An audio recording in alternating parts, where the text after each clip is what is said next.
Welcome on board, chosen one. Look who finally showed up. The one they cannot stop talking about when you are not in the room. Yeah, you.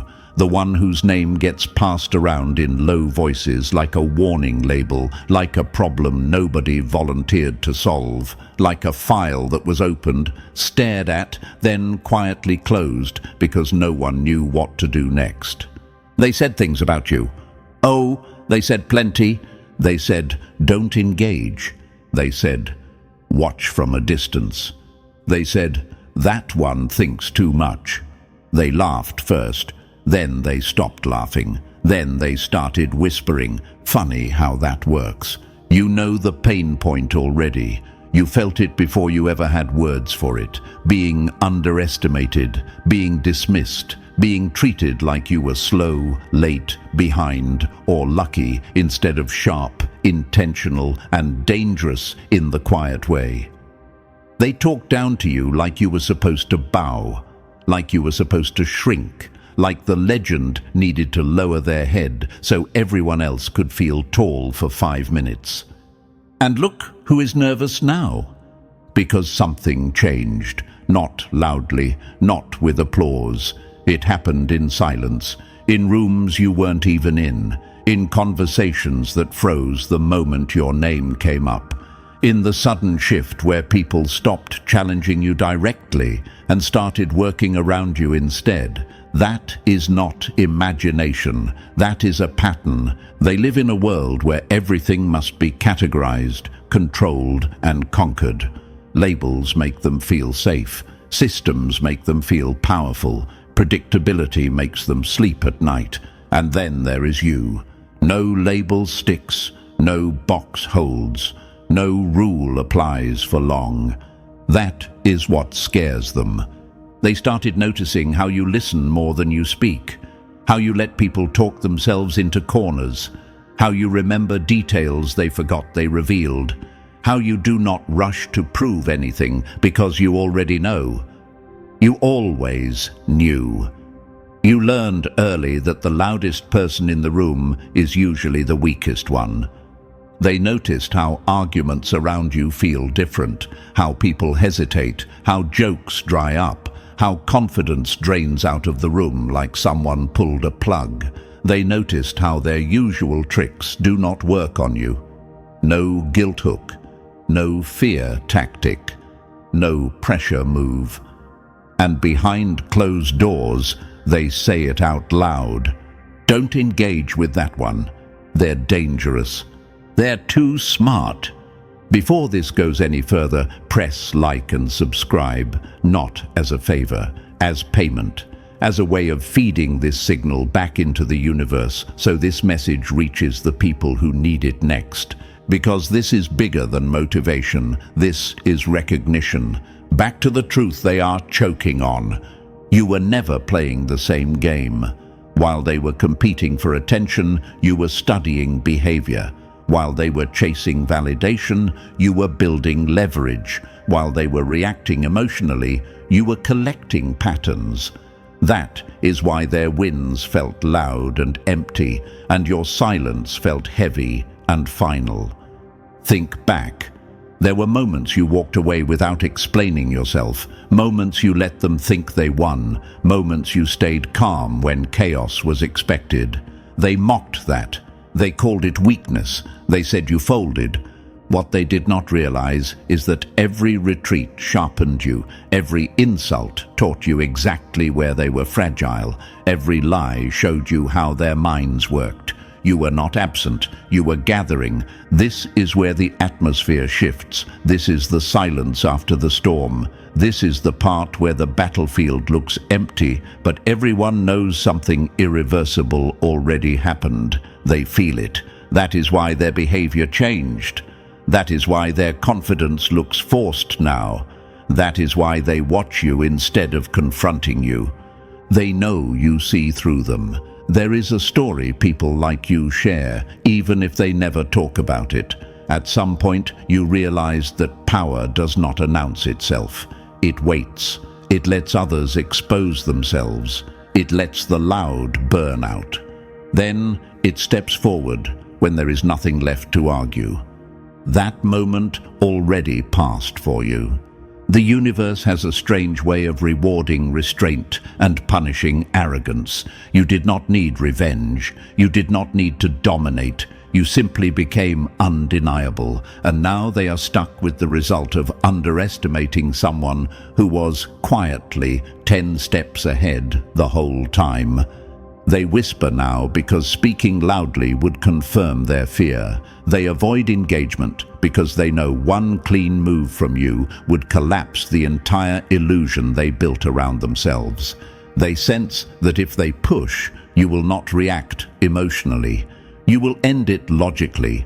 This is not about ego. This is about clarity.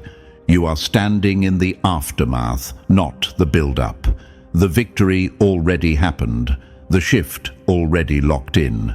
What comes next is understanding how to move from here with precision, with calm, and with that same controlled menace they finally learned to respect. They are not afraid of your strength. They are afraid of your mind, and they should be. Good. Now breathe for a second. This is the point where most people click away because comfort is easier than truth. But you are not here by accident, and they know it. This is where the real ones stay quiet. Lean in and let the mask drop. The whispers you hear about yourself are not rumors. They are signals, warnings, instructions being passed between people who finally realized engaging with you is a losing move. So if you feel that pull right now, that strange calm mixed with curiosity, that is your cue. The universe is not asking you to rush. It is asking you to stay. Stay long enough to understand why silence became your weapon. Stay long enough to see how intelligence moves when it no longer needs approval. Stay long enough to recognize why they stopped confronting you and started monitoring you instead.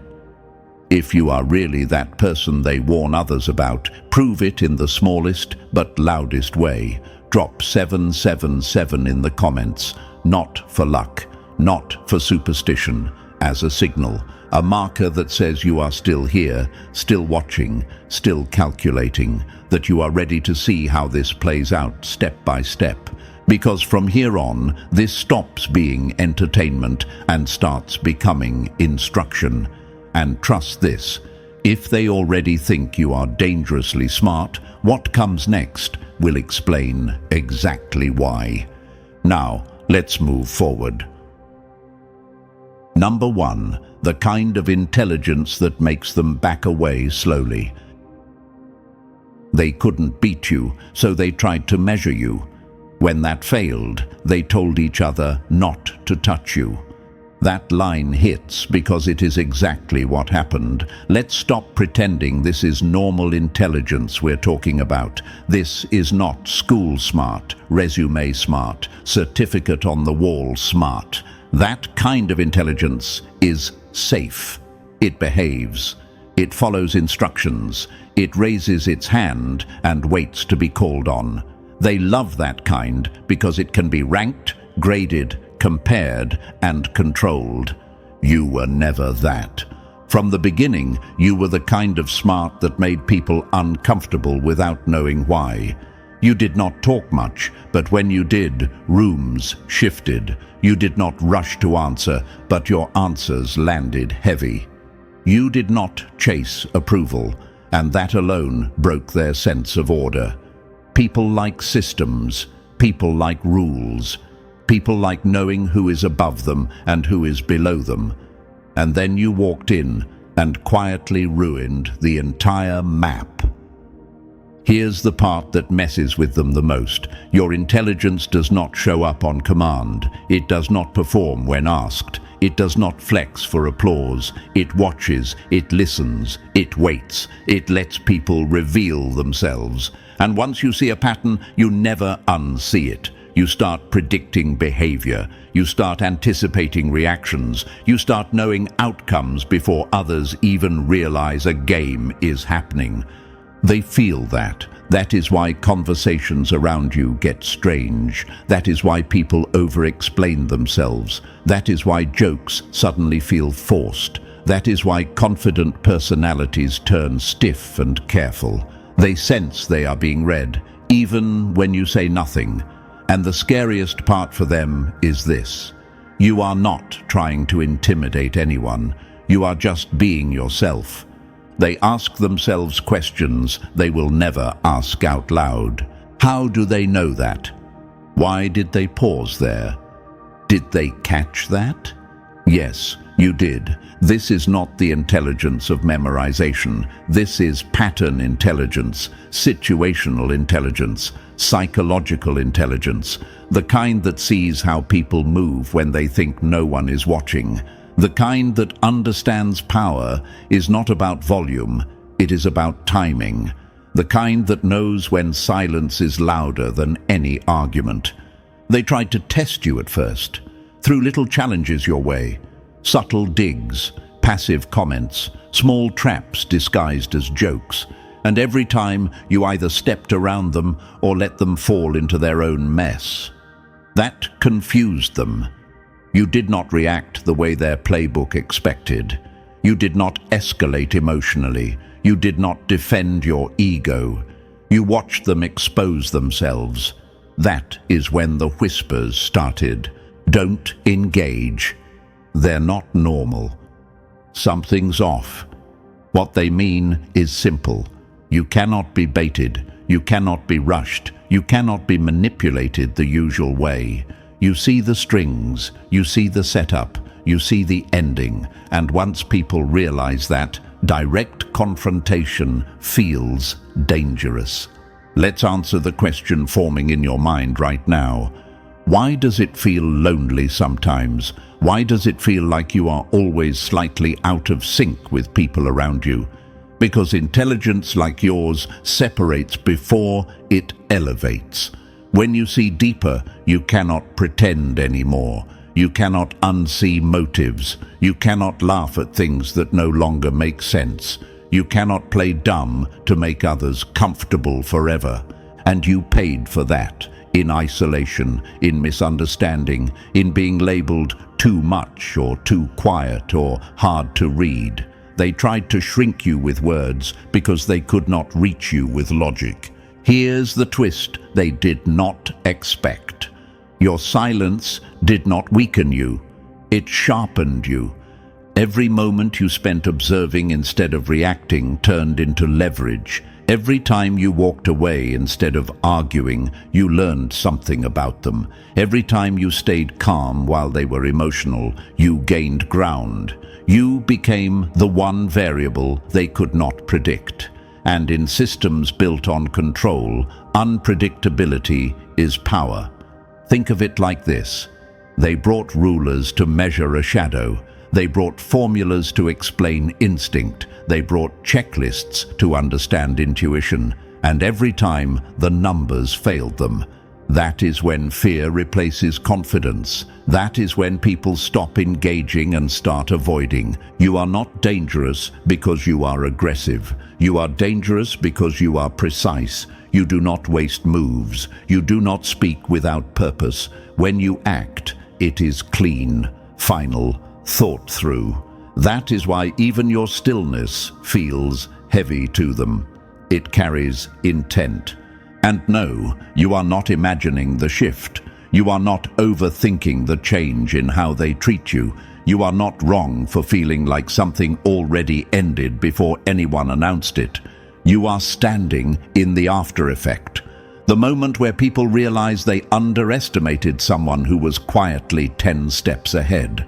They are not whispering because they hate you. They are whispering because they respect what they do not understand and fear what they cannot control. That is why they warn others. Not because you attack, but because you do not miss. So if you ever wondered why engagement stopped, why challenges turned into distance, why noise turned into silence, here is the truth they will never say to your face. They know that if they push you, they will lose more than the argument. They will lose the illusion they built about themselves. This kind of intelligence does not need to prove anything. It waits, it watches, it chooses its moments. And when it moves, the game is already over. That is the kind of smart they cannot measure. And that is why they tell each other not to engage. Similarly, rewrite this next section in 1,000 words with same tone and style we have in previous section of our script. Add 3 to 4 quotes and 3 to 4 metaphorical examples like, imagine this, answer questions that might come in their mind. Number 2, why your silence feels like a loaded weapon. You didn't threaten anyone. You just stopped explaining yourself, and that terrified them. You remember the first time someone called you intimidating. It caught you off guard. You were not loud. You were not aggressive. You were not trying to dominate anything. You were just quiet, present, aware. And somehow, that was enough to make people uneasy. Here's the truth they won't say. Your silence is not empty. It is observant. It is active. It is listening while everyone else is performing. And people who live behind masks panic when they feel seen without permission. Most people survive by noise. Talking fills the gaps. Jokes hide insecurity. Opinions cover fear. Movement distracts from truth. You don't do that. You let silence sit. You let moments breathe. And in that space, people start revealing things they never meant to show. Imagine this, a room full of mirrors where everyone controls the lighting except you. You don't adjust anything, you just stand there. Suddenly, reflections look sharper, flaws show up, angles they avoided appear. That discomfort you feel from others, that's their illusion cracking. Your calm makes them rush. Your stillness makes them over-explain. Your quiet makes them fill the space with mistakes. They start talking faster, justifying more, correcting themselves mid-sentence. And you're not doing anything except watching. That's why they can't fool you the way they fool everyone else. They sense it. They know their tricks don't land, their stories don't stick, their charm doesn't work. And nothing is scarier to a manipulator than someone who doesn't react. Silence isn't passive, it's pressure.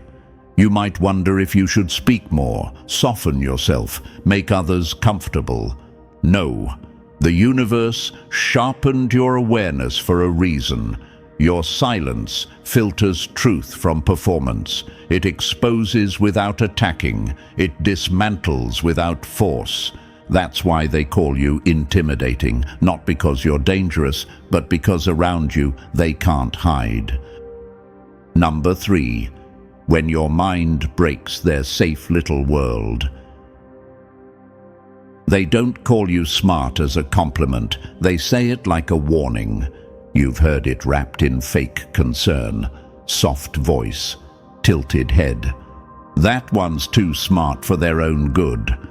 As if intelligence is a defect, as if clarity is a disease, as if seeing too much is somehow the problem.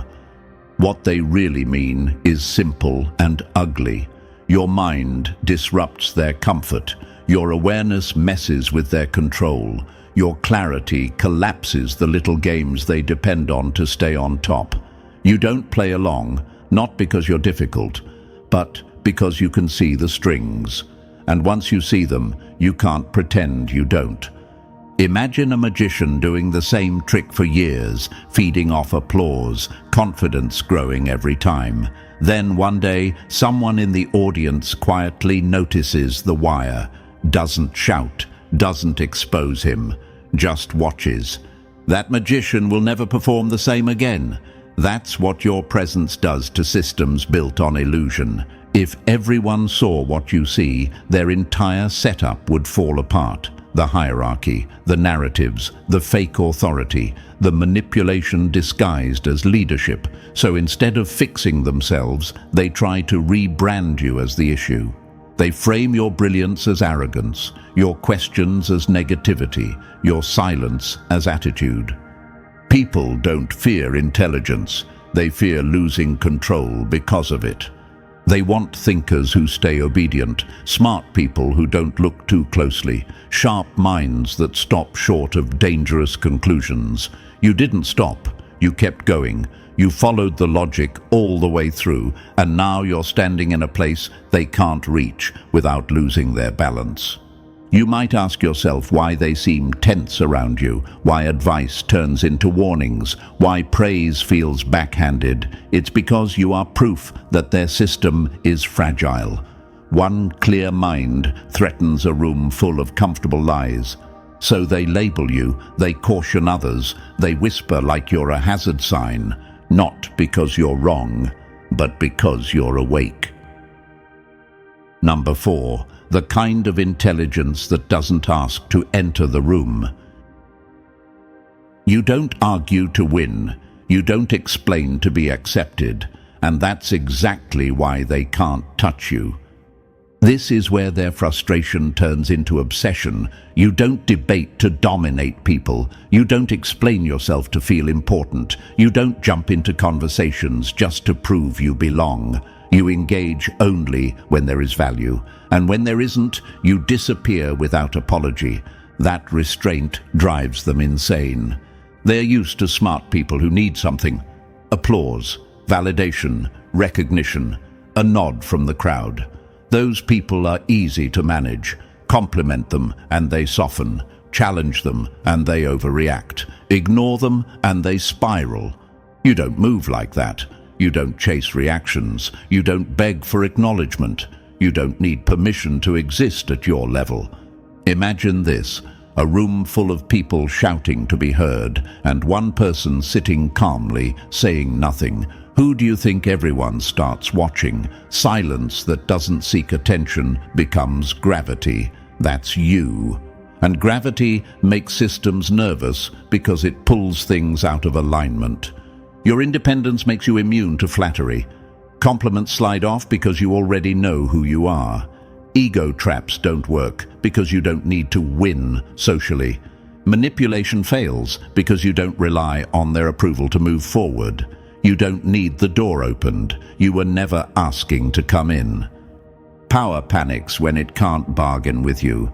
In a world built on perception, status, and social currency, you are a problem. You don't trade in appearances. You don't bend for hierarchy. You don't perform intelligence for approval. You apply it when it matters and withhold it when it doesn't. That makes you unpredictable, untouchable. You might wonder why people suddenly hesitate before speaking around you, why they seem unsure how to approach you, why they test the waters and pull back. It's because you operate on your own frequency, and they know it can't be tuned, bought, or pressured. That's not arrogance, that's autonomy, and nothing scares a system more than a mind that doesn't need permission to move. Number 5. Why they're taking notes on you in secret. They stopped trying to beat you. Now they're trying to understand you. That's when fear sets in. At some point, curiosity replaced confidence. You felt it before you understood it. The way eyes linger a second longer. The way conversations pause when you enter. The way people replay things you said days later, trying to decode what they missed. They are studying you now, not openly, quietly, carefully, like people do when they realize they underestimated something dangerous. They watch how you move, not fast, not rushed, intentional. They notice how you speak only when there's a point, and how you stop when there isn't. They clock the fact that you never over-explain, never justify, never defend yourself against assumptions. You let tension sit in the room without absorbing it. Most people scramble to release pressure. You let it expose everyone else. Imagine this, a stage full of actors desperate for applause and one person in the audience who never claps, never boos, just watches. The performers start adjusting their performance for that one observer. That's what your presence does. You turn the spotlight without touching it. You don't react, you observe, and that breaks their playbook. Their strategies depend on predictable responses: anger, excitement, defense, validation seeking. You give them none of it. You sit through awkward moments like you already know how the scene ends, because most of the time you do. You've seen the pattern before it finishes forming. They can't read you, so they reread you. You might wonder why people seem unsettled after conversations with you, why they feel drained, questioned, or exposed. It's because you don't give them feedback loops to anchor to. No emotional spikes, no reassurance, no resistance, just clarity. And clarity makes pretenders uncomfortable. So they study, they compare notes, they analyze pauses, tone, timing, not because they admire you, but because they're trying to protect themselves. When engagement fails, surveillance begins. They're not learning how to copy you, they're learning how not to lose to you. Number 6. The clarity that collapses their entire setup. You didn't challenge their intelligence, you exposed the fact that it was never real. This is where the real damage happens. Not loudly, not dramatically, but cleanly. You walk into a mess they've spent months dressing up, and within minutes you see the flaw. Not because you're rushing, because you're not distracted. You strip the problem down to what actually matters, and suddenly the solution is obvious. That's unforgivable to them. They survive by making simple things feel complicated. Endless jargon, endless meetings, endless frameworks that say nothing. Confusion is their camouflage. As long as nobody understands what's really going on, nobody questions who's actually competent. And then you arrive and calmly cut through all of it. Imagine this: a group of people proudly guarding a maze they built, acting like it's brilliant. You glance at it once and point out the straight path through the middle. No drama, no bragging, just accuracy. The maze instantly loses its power, so do the people hiding behind it. You don't embarrass them on purpose. You don't even try to expose anyone. You just tell the truth in a way that can't be argued with. And that's the problem, because once clarity enters the room, excuses die fast. Complexity is their shield. Simplicity is your weapon. They start scrambling when you speak, deflecting, adding unnecessary layers, changing the subject, because they know what just happened. The illusion cracked. Their authority was built on people not seeing clearly, and you just turned the lights on. You might wonder why they suddenly resist your ideas, delay decisions, or downplay your contributions. It's not because you're wrong, it's because you made them visible, and visibility is dangerous for anyone standing on hollow ground. The old truth fits perfectly here, even if they hate it. The emperor has no clothes, and you didn't shout it, you didn't mock it. You just noticed. That's why they whisper now. That's why they warn others. Because once someone like you exists in the system, pretending stops being an option. Number 7. Why walking away shook their entire hierarchy. They thought rejection would starve you. They never imagined it would free you. They really believed you wanted a seat at their table. That was the assumption holding their whole world together. They thought your silence was patience, your distance was hesitation, your restraint was fear. In their minds, you were waiting for permission to belong. Then you looked closer. You saw what that table was actually built on. Quiet lies stacked on top of older lies. Deals made in bad faith. people nodding along while swallowing pieces of themselves just to stay invited, smiles that cost too much, loyalty bought with fear, power maintained through manipulation, not merit, and you walked away. That single decision hit harder than any confrontation ever could. No argument, no dramatic exit, no announcement, just absence. And absence is loud when someone was counting on your need. Imagine this, a group guarding a throne that only works if everyone believes it matters. Then one person stands up, leaves the room, and builds something better outside. The throne doesn't collapse immediately, but everyone still sitting there starts shifting uncomfortably. You didn't reject them loudly, you rejected the game. That's when their worldview cracked. They expected you to beg your way back in, to compromise, to explain, to negotiate your worth. Instead, you built your own table, different rules, different energy, no performances, no politics, no slow self-poisoning for approval.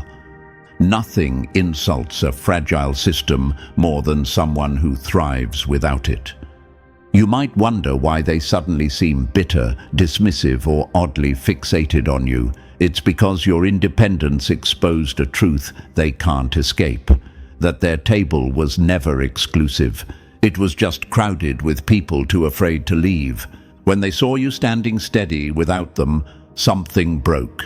Not in you, in them.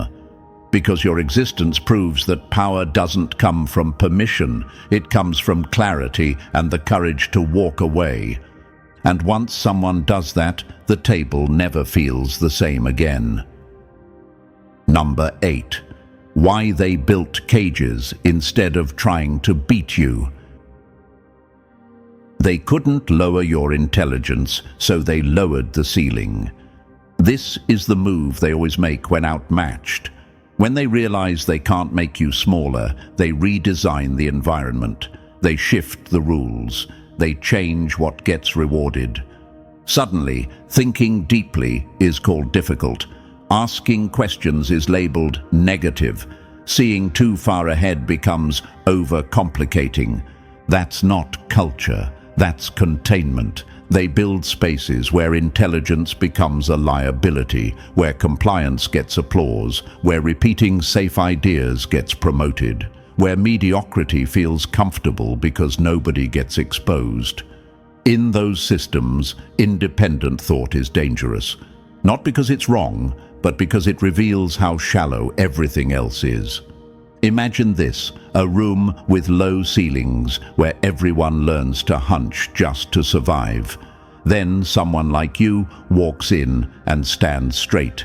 Instead of raising the ceiling, they tell you to bend. That's what's happening. They hope you'll dim yourself. And here's the part that hurts, because it's true. You tried it once. You softened your voice. You hid your insight. You played smaller than you were just to keep the peace.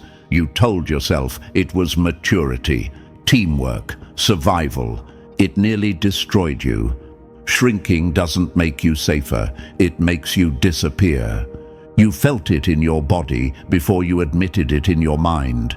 The exhaustion, the frustration, the quiet anger of knowing you were capable of more but choosing less to avoid friction. That's when you realized something important. Suppressing your intelligence wasn't humility, it was self-erasure. So you stopped. And the moment you stopped dimming yourself, they noticed. Not because you became louder, but because you became clearer. You stopped bending. You stopped apologizing for seeing what others refuse to see. That's when containment replaced engagement. They don't want to fight you. They want to fence you in. But here's what they still don't understand. You don't need their space to think. You don't need their system to function. The universe already taught you how to survive without shrinking. And once someone learns that, no cage ever really works again. Number 9.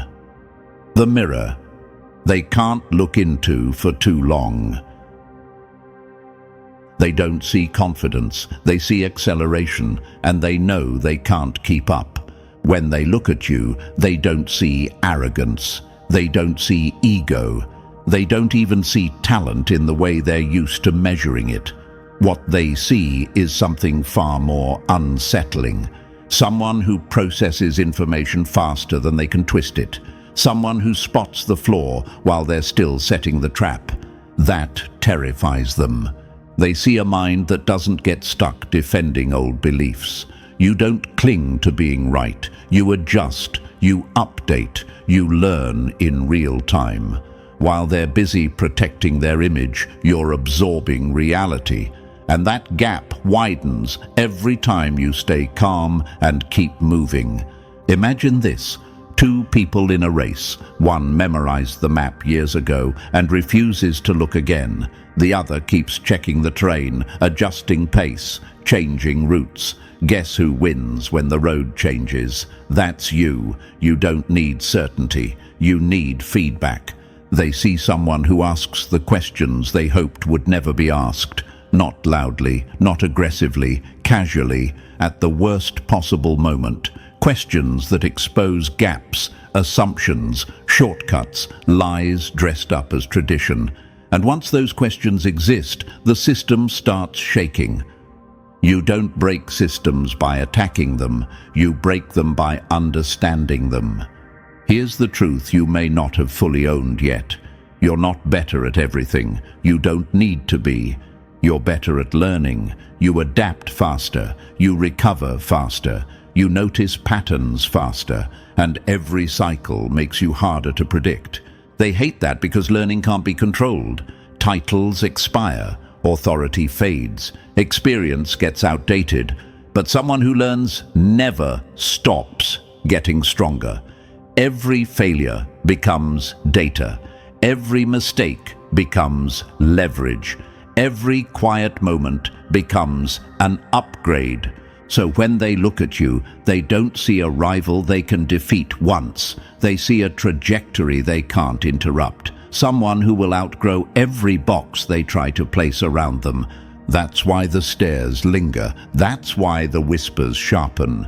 They're not afraid of who you are. They're afraid of who you're becoming. Number 10. The warning they pass around when you're not there. You're not intimidating, you're clarifying, and clarity humiliates people who survive on illusion. Here's the part they will never say to your face, no matter how close they pretend to be. You are the kind of smart that makes smart people feel average, not stupid, average. And for people who built their entire identity on being the sharpest in the room, that realization cuts deep. When you enter a space, you don't dominate it, you recalibrate it. The baseline shifts, the energy changes. Suddenly, the people who usually lead the conversation slow down. The ones who love to explain start hesitating. The ones who rely on confidence alone begin second-guessing themselves. You didn't challenge them. You didn't compete. You simply existed at a level they can't reach. Imagine training your whole life to climb what you think is the highest mountain, only to meet someone who treats it like the first step. No bragging, no announcement, just altitude they can't breathe at. That's you. They quickly realize something else that scares them even more. There's no obvious flaw to exploit, no emotional lever to pull, no insecurity they can poke to shrink you. You don't need their approval, and you don't fear their rejection. That makes all their usual tools useless. People whisper about what they can't confront. So they whisper. They warn each other quietly. They suggest distance instead of engagement, not because you attack, but because proximity exposes them. Around you, their intelligence feels capped. Their experience feels outdated. Their tricks feel childish. And the worst part is this: you don't even enjoy it. You're not trying to win. You're just being accurate. That's why the whisper follows you, from room to room, from group to group. It's not gossip, it's caution. They know exactly why. Because once someone like you is present, pretending stops working. Number 11. The moment they realized you can't be touched. Their final move wasn't met with resistance. It was met with nothing, and that's when it ended.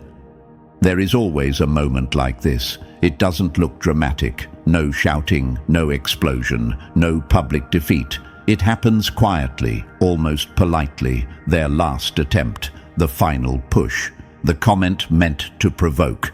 The situation designed to corner you. The pressure they believed would finally force a reaction. And you didn't take the bait. That silence was not confusion. It was control.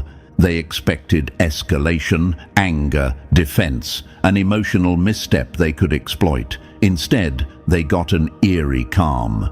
You didn't explain. You didn't argue. You didn't even disengage loudly. You simply stopped participating. And in that moment, something broke that they can never put back together. Imagine throwing a punch and realizing mid-swing there's no opponent in front of you, no block, no counter, just air. The force doesn't land, it turns inward. That's what happened to them. Their aggression collapsed back onto themselves. You didn't win by overpowering them, you won by making them irrelevant. They felt it instantly, the confusion, the panic, the sudden awareness that they had no leverage left. You couldn't be provoked, you couldn't be cornered, you couldn't be dragged into their chaos. Everything they relied on stopped working at the same time. You might have noticed the shift right after. The silence, the avoidance, the way their tone changed, the way they stopped pushing and started watching. That wasn't strategy anymore. That was fear wrapped in restraint. This is the moment they realized something they never planned for. True power doesn't escalate. It doesn't chase closure. It doesn't need the last word. It ends things by refusing to play a rigged game. They didn't lose publicly, they lost privately, and those are the losses people never recover from. Because once someone understands they can't touch you, the fight is already over. Number 12. Why every attack they launched turned you into a weapon. They thought pressure would break you. It trained you instead. This is the part they hate facing, so they avoid it. Every move they made to weaken you did the opposite. Every attempt to undermine you became practice. Every lie they spread sharpened your perception. Every time they tried to exclude you, they quietly forced you to become independent. They weren't fighting you, they were building you. At first, the attacks felt confusing, subtle, dismissive comments, doors that suddenly closed, opportunities that vanished without explanation. You could feel something was happening, but no one would say it out loud. That silence hurt more than open hostility. But here's what they didn't understand. Confusion makes most people fold. It made you observant. You started paying attention. You learned how people move when they're threatened, how stories change depending on who's listening, how praise and punishment are used to control behavior. While they thought they were destabilizing you, you were mapping the terrain. You weren't just surviving the pressure, you were studying it. Pain didn't slow you down, it gave you vision. Every lie forced you to learn how truth hides. Every manipulation taught you how influence really works. Every rejection stripped away your need for approval. Slowly, quietly, you stopped relying on them for anything that mattered. And once that happened, they lost their leverage. Imagine trying to train a guard dog and accidentally teaching it how every trap works. That's what they did. They exposed you to the playbook, over and over, until you could spot patterns instantly, until nothing surprised you anymore. They thought isolation would weaken you. It didn't. It gave you space. space to think without noise, space to rebuild without interference, space to develop strength that didn't depend on anyone clapping for you. That kind of independence changes a person. It makes them harder, sharper, calm in situations where others panic. You didn't become strong in spite of them. You became strong because of them. This is where the fear kicks in for them. They realize too late that you don't just endure pressure. You metabolize it. You convert it into clarity. You adapt faster with every hit. While they repeat the same tactics, you evolve. They're still playing the version of you they remember, the one who questioned themselves, the one who tried to fit in, the one who hoped things would be fair. That person doesn't exist anymore. They helped remove them. Now when they look at you, they see someone composed under fire, someone who doesn't flinch, someone who already survived what was supposed to destroy them. That's terrifying because it means there's nothing left they can threaten you with. Every attack failed in the most humiliating way possible, not immediately, not loudly, but permanently, because instead of breaking you, they forged something they can't stop. And deep down, they know it. They didn't weaken you, they unleashed you. Number 13. The final shift. When the hunters suddenly lowered their eyes. They didn't stop because they won. They stopped because they understood. There's a point in every quiet war where the energy changes. You feel it before you see it. The pressure that once followed you everywhere suddenly lifts. The constant testing fades. The eyes that tracked your every move start looking away. That's not peace. That's retreat. At first, they chased you openly, challenged you, questioned you, tried to corner you with authority, numbers or noise. They wanted a reaction. They wanted proof you could be shaken. They wanted to see you stumble so they could call it a win. But something went wrong for them. You didn't run. You didn't panic. You didn't perform. You stayed steady, and steadiness is exhausting to chase. Slowly, pursuit turned into distance. Conversation shortened. Invitations stopped. Criticism softened into silence. Confidence that once strutted now avoided eye contact. The people who used to hover suddenly had nothing to add. That wasn't maturity. That was self-preservation. People don't disappear when they're done with you. They disappear when they're afraid of what staying close might cost them. You may have wondered why the noise stopped so abruptly, why the attacks lost their edge, why the people who once seemed obsessed with stopping you now act like you don't exist. It's because they shifted goals. They realized they couldn't control you, slow you, or bait you into mistakes. So they did the only thing left. They protected themselves. Imagine a pack circling something they thought was prey, only to realize it isn't reacting like prey at all. No panic, no submission, no weakness, just calm observation. That's the moment instinct takes over. Not attack instinct, survival instinct. They started whispering again, not about how to stop you, but about how not to provoke you. They compared notes, not on your failures, but on your restraint, on how you never escalated, on how you seemed untouched by pressure that breaks others. That kind of calm doesn't read as harmless, it reads as final. You didn't defeat them, you outlasted their certainty. This is the humiliation they never talk about.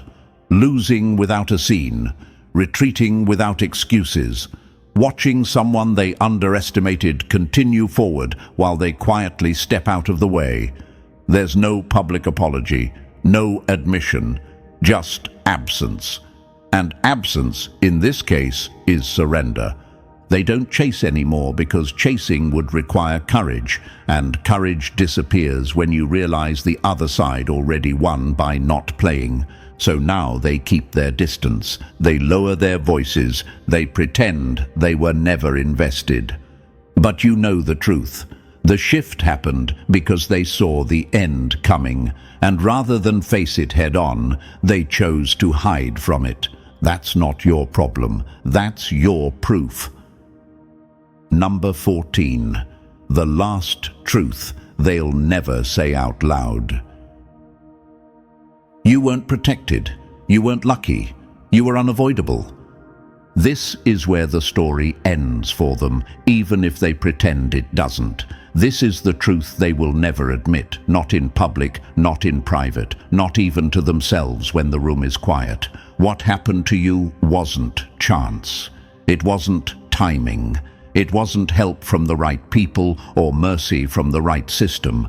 It was inevitability. They like to believe outcomes come from favoritism, from connections, from luck, from being chosen. That belief keeps them comfortable because it means they don't have to confront the harder truth. That clarity beats chaos. That discipline beats noise. That someone who sees clearly and moves cleanly will always outlast someone who relies on tricks. You didn't get lucky. You got accurate. The universe didn't bend for you. It responded to you. It adjusted because you aligned with reality instead of fighting it. While others argued with what was happening, you observed it. While others tried to force outcomes, you positioned yourself. While others needed permission, you acted when it was time and stayed still when it wasn't. Inevitable people don't rush. They arrive. They will never say this, but they know it. They know that even if circumstances were reset, even if roles were swapped, even if the board was wiped clean, you would still end up here. Maybe not the same way, maybe not at the same speed, but always forward, always adapting, always learning, always moving past whatever limit they tried to place on you. That's the part that haunts them. They can accept losing to luck. They can accept losing to power. They can accept losing to unfairness. What they cannot accept is losing to someone who simply understood the game better and refused to play it the wrong way. You weren't helped. You were prepared. Every setback trained you. Every delay refined you. Every quiet stretch sharpened your judgment. You didn't become this by accident. You became this by paying attention when others were distracted, by staying calm when others panicked, by choosing clarity when others chose comfort. The universe doesn't reward noise. It responds to precision. That's why this feels final now. There's no unfinished business, no loose ends, no need to prove anything. The whispers have already run their course. The warnings have already been issued. The distance has already been created. Their chapter with you is closed. What comes next doesn't involve them at all. This is the phase where you stop being reacted to and start being anticipated, where your presence alone shifts outcomes, where you move without explanation and things still fall into place. Not because anyone is helping you, but because reality recognizes consistency when it sees it. They'll never admit it. They'll reframe it. They'll minimize it. They'll tell themselves stories that let them sleep at night. But the truth stands, calm and untouched. You were never an exception. You were an outcome. And from here on, the story belongs entirely to you. So here's where we close it. Not loudly, not emotionally, calmly, completely. Everything you've seen wasn't hype, coincidence, or momentum. It was clarity compounding over time. The whispers weren't rumors. They were warnings. And now you understand why. This chapter is done. What comes next doesn't need permission, applause, or explanation. It just moves. If this hit where it was supposed to hit, lock it in. like the video, subscribe to strengthen this signal, drop 77 in the comments if you're stepping fully into this next phase, and share this with the one person who needs to hear it before it's too late.